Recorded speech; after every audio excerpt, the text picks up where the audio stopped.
கிறிஸ்துவின் இனிதான நாமத்தில் உங்கள் யாவருக்கும் அன்பின் வாழ்த்துக்கள். இந்த மார்னிங் மன்னா என்ற தின தியானத்தின் மூலமாய் உங்களை சந்திப்பதில் மிகுந்த மகிழ்ச்சி. கர்த்தர் நாளுக்குரிய வார்த்தை மிக சிறந்ததே கர்த்தருக்கு கொடுங்கள். எடுத்து வாசிப்போம். நீதிமொழிகள் 3:9 உன் பொருளினாலும் உன் எல்லா விளைவு முதற் பலனானாலும் கர்த்தரை கனம் பண்ணு.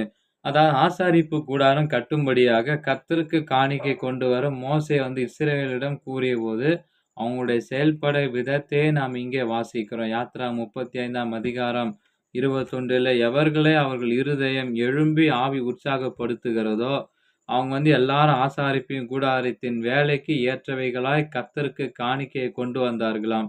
அவங்க கொண்டு வந்த பொருட்களின் பட்டியல் 22 29 வரைக்கும் வசனங்கள்ல நமக்கு அந்த வசனங்கள் கொடுக்கப்பட்டிருக்கிறது. இத்தனைக்கும் அவங்களுக்கு எப்படி கிடைத்துவிடும் என்று சொல்லி யாத்திராகமம் 3ஆம் அதிகாரம் 22 11 முதல் 11 3 வார்த்தைகளில கூறப்பட்டுள்ளபடி எகிப்திலிருந்து அவர்கள் புறப்பட்ட போதுதான் அவங்களுக்கு எகிப்து கொடுத்தவை இவை என்று அறிந்து கொள்ளுகிறோம். மேலும் யாத்திராகமம் 35 அதிகாரம் 25 26 கர்த்தர் தந்த ஞானத்தை பெற்றிருந்த பெண்கள் பல நூலை தங்கள் கைகளினால் நூற்றிக்கொண்டு வந்தாங்க.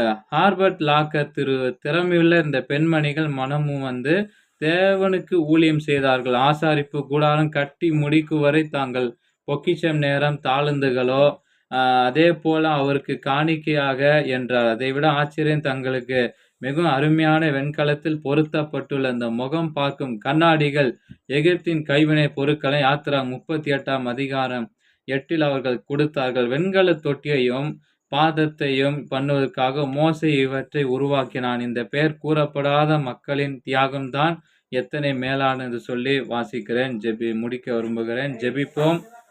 தேவனே, யாத்திராகமம் 36:7 தேவைக்கு அதிகமாய் காணிக்க சேர்த்து விட்டபடியால் மேலும் கொண்டு வருவதற்கு தடை விதிக்கப்பட்டது எத்தனை உதாரத்துவம்.